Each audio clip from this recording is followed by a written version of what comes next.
How could a simple programming error bring thousands of computers to their knees and threaten the nascent internet in 1988? A single, poorly thought-out line of code, and the global network bordered on total paralysis.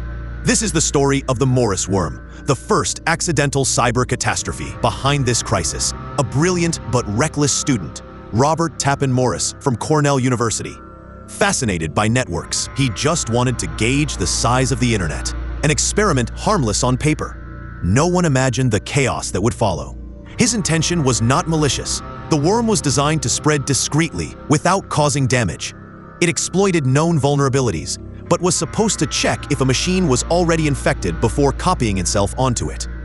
But that's where everything went wrong. The fatal error. To avoid being too easily detected, Morris programmed the worm to copy itself anyway, 1 out of 7 times, even onto an already infected machine. An excessive precaution that turned the experiment into an uncontrollable digital epidemic. On November 2nd, 1988, the worm was released from MIT. Within hours, it spread like wildfire across ARPANET. Machines, overwhelmed by repeated copies of the worm, began to slow down, then crash one after another.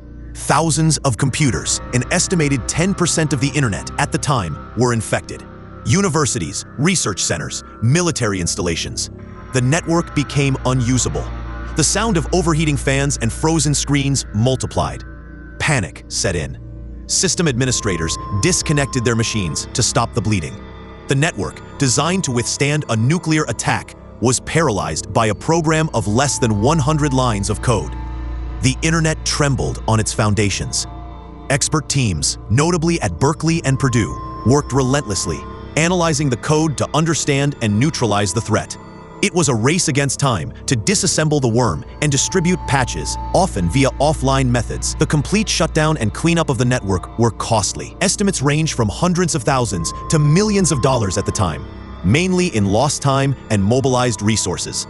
A hefty bill for a simple experiment. Morris realized the extent of the damage too late. He tried to anonymously distribute a message of apology and instructions to stop the worm, but the chaos was such that his message went unnoticed. He would soon be identified and prosecuted. Convicted in 1990, Morris became the first person prosecuted under the Computer Fraud and Abuse Act. The incident caused a stark realization. Computer security became a priority. The first CERT, Computer Emergency Response Team, was created in direct response. The Morris worm reminds us of the fragility of technology and how a simple mistake, without malicious intent, can have devastating consequences. A lesson still relevant today, as our dependence on digital technology only continues to grow.